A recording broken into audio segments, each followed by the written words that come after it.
Masyarakat sekarang ini banyak didera musibah dan bencana, dan banyak sekali kemalangan dan malapetaka menimpa mereka, khususnya bangsa Indonesia. Mengapa angka kejahatan mengalami peningkatan dan sangat mencengangkan? Hal ini tidak lain karena kurangnya perhatian terhadap pendidikan, kezoliman, kesewenang-wenangan para penguasa, dan kerusakan tidak akan merajalela kecuali pendidikan manusia diperlukan secara buruk, akhlaknya menyimpang, dan perilakunya terperosok ke dalam jurang kehancuran. Coba kita perhatikan, banyak generasi kita telah berganti dengan pinah terjungkil balik. Tidak ada pendidikan di sini dan tidak mengetahui hak-hak Allah maupun hak hamba Allah. Mereka tidak punya amanah yang harus diemban, tidak punya tujuan yang hendak dicapai, tidak bisa mengenali mana yang ma'ruf dan tidak bisa mengetahui mana yang munkar. Hidup mereka hanyalah permainan dan pengangguran. Kondisi mereka sangat buruk dan sangat menyimpang.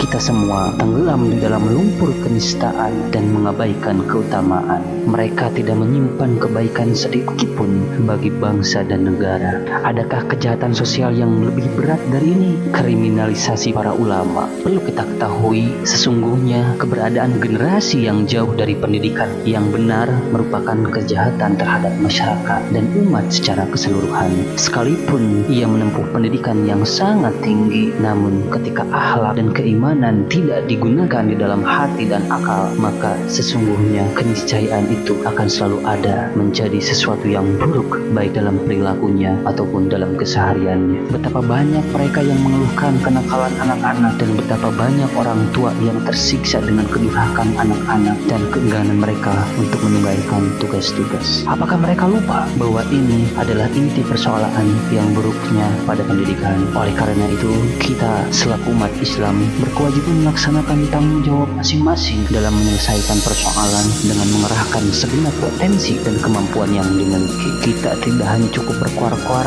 dalam media sosial, kita tidak hanya sekedar memprovokasi dalam berupa kata-kata, namun perlu aksi, baik di rumah, keluarga, kerabat, sekolah, kampus, masjid, tempat bermain, dan seluruh lapisan masyarakat. Semuanya harus bekerja keras dalam mendidik, membangun, dan menanamkan norma-norma akhlak pada diri anak-anak kita, agar kelak lahir generasi muda yang ideal akan muncul dan terwujud seperti apa yang telah didambakan oleh kita semua. Saya, Rizal Fatahidin, mengajak pada seluruh lapisan masyarakat, khususnya yang beragama Islam, bahwasanya kita sedang berada di akhir zaman, di fase di mana kita akan mengalami kesulitan-kesulitan dan menjumpai berbagai musibah-musibah besar yang akan menimpa kita. Untuk itu, mari kita tingkatkan keimanan dan ketakwaan kita kepada Sang Maha